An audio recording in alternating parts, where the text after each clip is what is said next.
Girl, let me tell you about this time. I was working at this temp job and it was at an accounting office or tax office or something. It was accounting.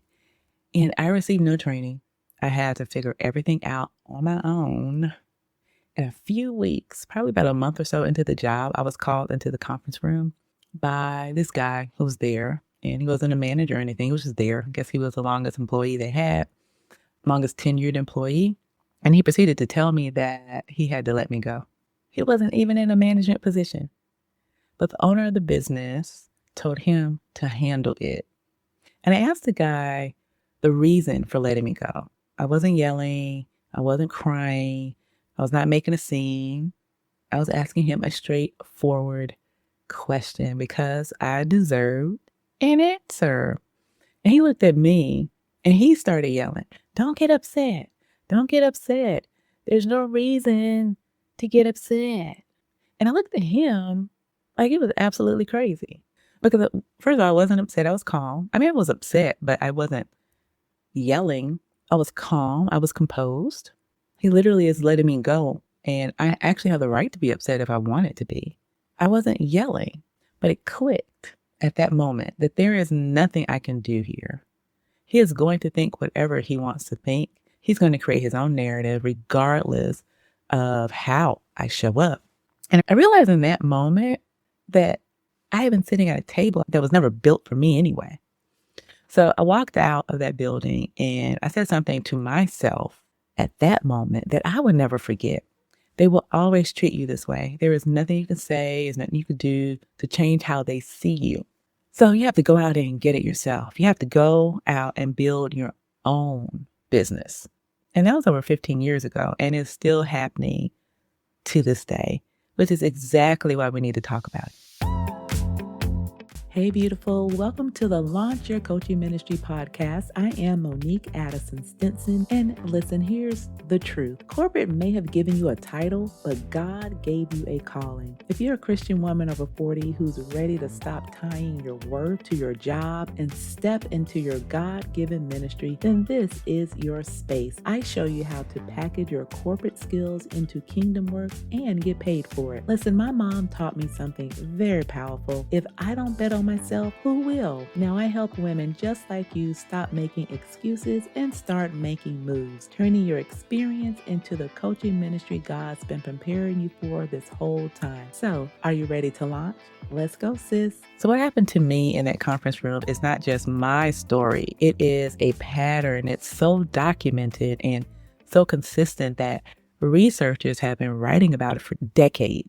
And I did some research on this, and here's some data that I'd like to share with you. So in a single quarter of 2025, over 300,000 Black women exited the labor force. 300,000. And in just 1 month, February to March of 2025, there was a 2.52% decline in employed Black women. The unemployment rate for Black women hit 7.5% in September of 2025. And layoffs have been concentrated in the exact sectors where Black women are most represented: federal government and nonprofit work, where Black women are employed at nearly double the rate of the general workforce. And here's the corporate promotion data that will not surprise you at all. It won't. For every 100 men promoted to manager, only 74 women of color are promoted. And women hold only 29% of C-suite roles, and that number did not move. It did not move a single percentage point between 2024 and 2025. And only 46% of companies say the advancement of women of color is even a priority of theirs. Interesting. So you see, the table was not built for us. And the data confirms what our bodies already knew. But here's the part of the story that is changing, and I'm getting giddy thinking about it. And I need you to pay attention to this part because this is good. Black women are now the fastest growing group of entrepreneurs in the United States. Black women-owned businesses grew 13% between 2024 and 2025, with a 6% increase in revenue. So more than 2 million Black women-owned enterprises that are now generating over $118 billion annually. We stopped waiting for a seat, sis. We started building our own table. Now, I want to name something that does, not show up in the data, but it actually lives in the body of every Black woman who has spent time in corporate America. It is the performance tax. And researchers call it code switching and overperforming. You know exactly what I'm talking about. But what it actually feels like is this. So you walk in a room, boardroom, conference room, wherever, and before you say a single word, you are already managing how you will be perceived. You modulate your voice. You choose your words carefully. You monitor your facial expressions. You make yourself smaller and softer and less threatening, more palatable, right? More acceptable, more whatever the room needs, or actually whatever the room needs you to be, so that you can actually get the work done, the work that you were hired to do. You just want to get through this. And the sad thing is you do this every single day, in every single meeting, in every email, in every performance review, in every conversation where you have to decide to speak up or to stay quiet, and you have to decide which choice will cost you less. That is what I was doing in that meeting. I was speaking calmly. I was asking reasonable questions. I was managing my tone. I was managing it so carefully that a man who was in the process of ending my livelihood felt comfortable enough to yell at me about an emotion I was not even expressing. I had the right to have, but I didn't have it. And researchers describe that as the shrinking effect, adapting to fit into traditional structures while quietly shrinking your personal identity to meet impossible normalized standards. And the cost of that shrinking is not just professional, it is spiritual, it is physical, it is the slow erosion of knowing who you actually are outside of that room. And at some point, something shifts. The questions stop being, how do I succeed here? And it starts being, what is this success costing me? Is this it? That shift is not a breakdown, it's an awakening. And I need you to pay attention to that.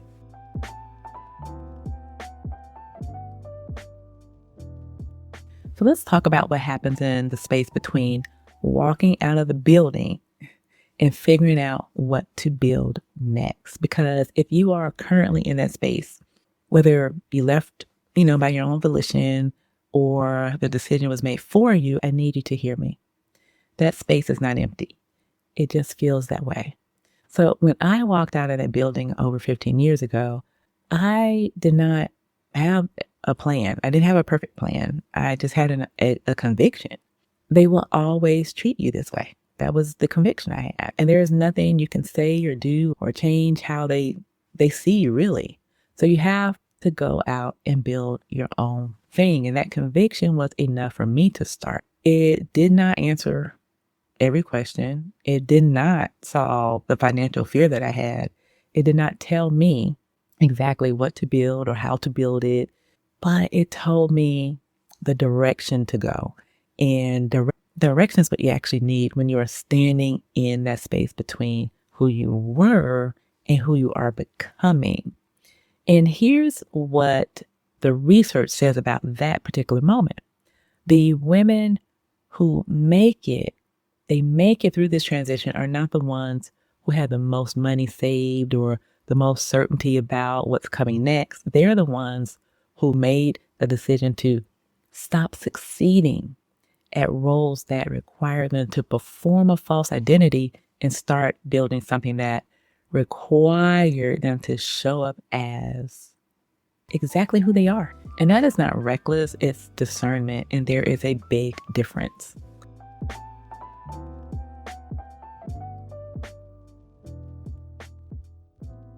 Now, please understand, I did not leave corporate with a 5-year plan.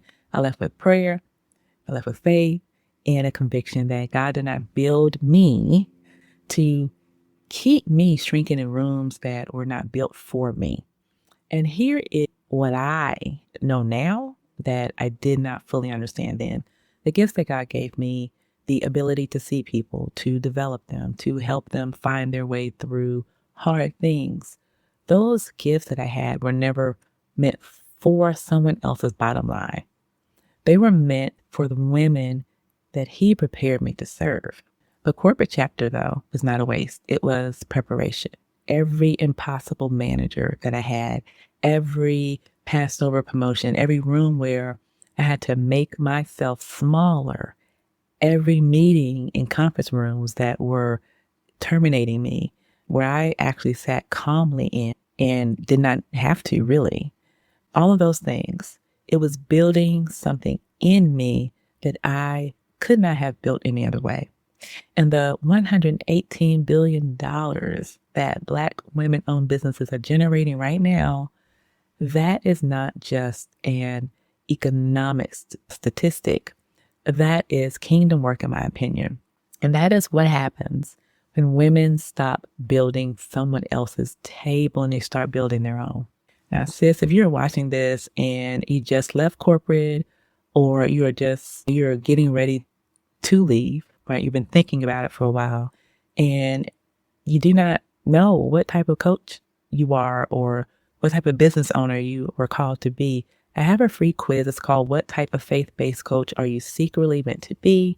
Many people have taken it and it will show you in 3 minutes, about 3 minutes, where your gifts are actually pointing. So I will put a link to that in the description and make sure you go take it after watching this video or listening to this podcast. So what do you actually do in the first 90 days after this life-changing event happens, whether you were pushed out or you walked out? So here's what I wish someone would have told me. The first thing I would suggest that you do is do not let the exit define you. Whether you were fired, laid off, or you resigned, the way you left is not the story. What you build next is the story. So the man who yelled at me in that meeting does not get to be the author of what came after. Neither does yours. The second thing I would say is to not rush to build the same thing in a different building. The temptation when you leave corporate is to immediately find another job just like the one you left, or to build a business that looks exactly like your corporate job or your corporate structure that you just left. I need you to resist that. And I need you to take some time, if you can, and take some time to ask yourself what you actually want, not what you have been conditioned to want. Okay? And the third thing I would say is to take inventory of what you actually know. Not just your job title, not just what's on your resume, but the actual problems you have solved, the people that you have developed, the situations you have navigated, the wisdom you have earned. That inventory is your business. That is your table. And then the fourth thing I would say is find your people before you find your plan. So isolation in this transition phase is very dangerous. You need women around you who are building the same thing, who understand the specific weight of what you're carrying right now, who will not tell you just to go find another job either. You need community around you that understands what you're dealing with. And that's really a strategy. And the fifth thing I would say is give yourself permission to be in this, to actually be in the chapter that you're in right now. And what I mean by that is that you don't have to have it all figured out. You just have to know the direction. That's what you need to figure out is the direction. The rest gets built one decision at a time. I know it's scary, but just sit with it for a minute.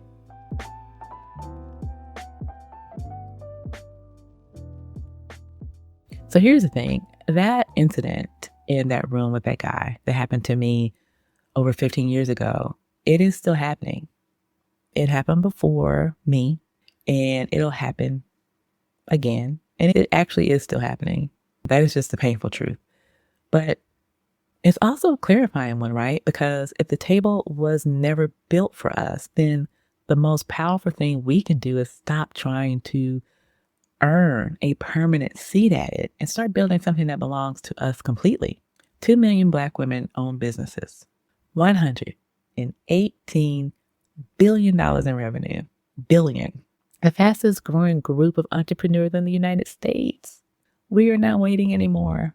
And if you just walked out of a building or got walked out of one and you're standing in that space trying to figure out what comes next, I need you to hear this.